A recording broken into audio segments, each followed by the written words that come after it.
The country continues to absorb the emotional effect of last night's plane crash near Buffalo, New York, which killed all 49 people on the plane and one person on the ground.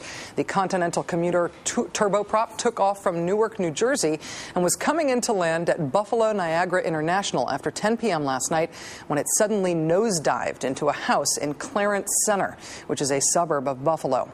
Although one person on the ground was killed, miraculously, two people who were inside the house that was hit escaped with just minor injuries. This was the nation's first fatal crash of a commercial airliner in 2.5 years. Though the exact cause of the tragedy still remains unclear, a spokesman for the National Transportation Safety Board said today that the crew of the plane discussed significant ice buildup on the wings and windshield of the aircraft before the crash. Let's go now to NBC's Tom Costello, who is near Buffalo, New York, where the plane went down. Good evening, Tom. What's the latest? Hi, Rachel. We had an NTSB briefing here a short time ago, and it was, in fact, the NTSB board member who came out and said that, in fact, at this moment, there are some signs here that aviation experts would be paying attention to as it relates to ice. As you know, YouTube video was among the first video that we have to show what happened when this flight came down in this neighborhood at about 10:10 last night. There had been absolutely no distress call from this flight. There was a normal radio chatter and traffic between the first officer, a female co-pilot on board this plane, and the controller who was watching the plane come in. Normal chatter.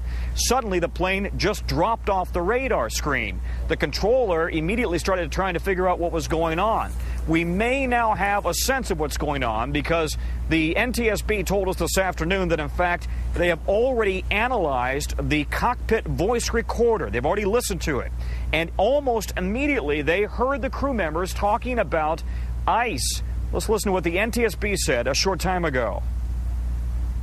The crew discussed significant ice buildup, ice on the windshield and leading edge of the wings. Airframe de-ice was selected in the on position before those comments were made.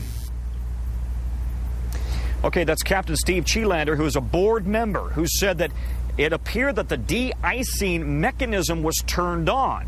But we don't know specifically whether that means that they actually engaged the de-icing boot, if you will. That's really a piece of a rubberized plastic that you activate, and it helps break up ice on the leading wing edge. We don't know if they actually employed that. Hopefully the flight data recorder will provide more specifics on that, and that could be a couple of days away. But we do know that both the cockpit voice, the flight data recorders came out of the tail really in pristine condition. Amazing, given how serious that fireball was and the destruction of that plane.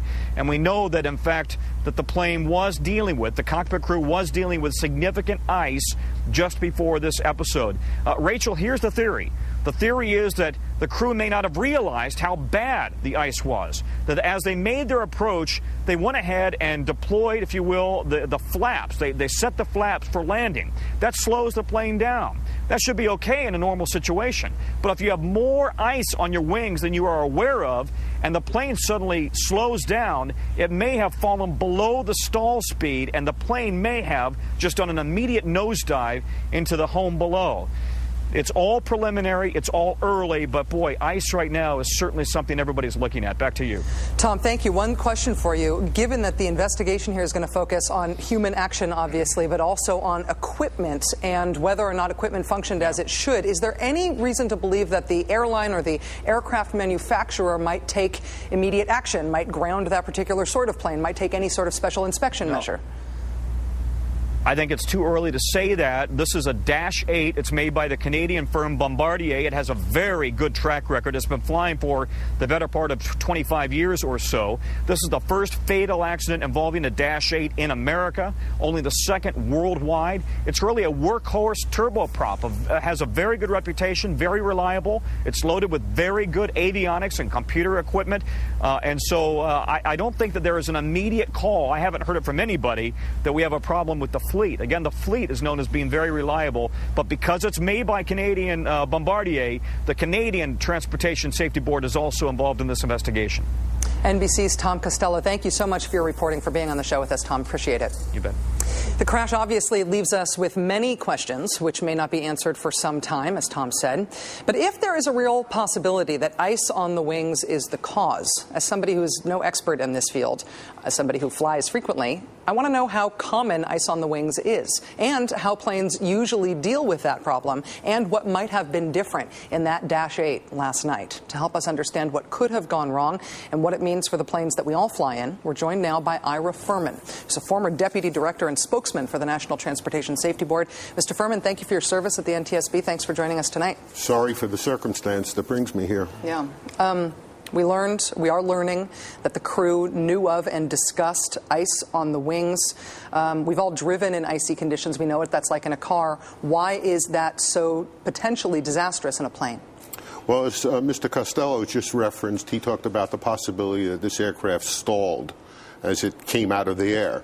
What stall refers to is the loss of wind speed over the wings. And when you lose that, the plane doesn't fly. The problem with ice on a wing is that ice creates a certain amount of turbulence on the flow of that air over the wing, and the plane does not have the same lift it had just moments before. So in aerodynamic principles, you need to have an even airflow over the top of the wing in order to give the whole aircraft the lift that it needs to stay in the air. And anything that disrupts that, even in a small way, can bring the plane down. Exactly right. It's amazing that we're talking about, people don't realize lift is flow over the wings. Yeah. There's the song about wind beneath your wings, but that's not the way it works in aviation. The lift is the sucking up of it. And I've never done this before live, but this demonstrates it. I'm going to blow over the top, and you would expect that that would blow this down, but in fact, it will lift it. And that's how planes So that's how planes fly, that lift. So the disturbance of that air by ice is something that keeps a wing from flying optimally. And the other reference was, quickly, if you extend the flaps, which slows the plane down, but gives it a little more lift, there could be a problem with that would contribute to the circumstance.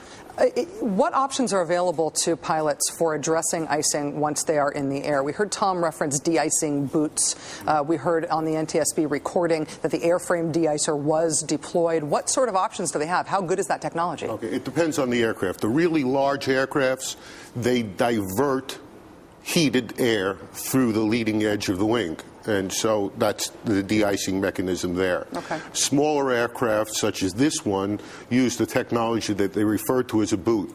It is a rubber strip across the front that has a tube in it, and that tube is inflated, and it causes the boot to expand.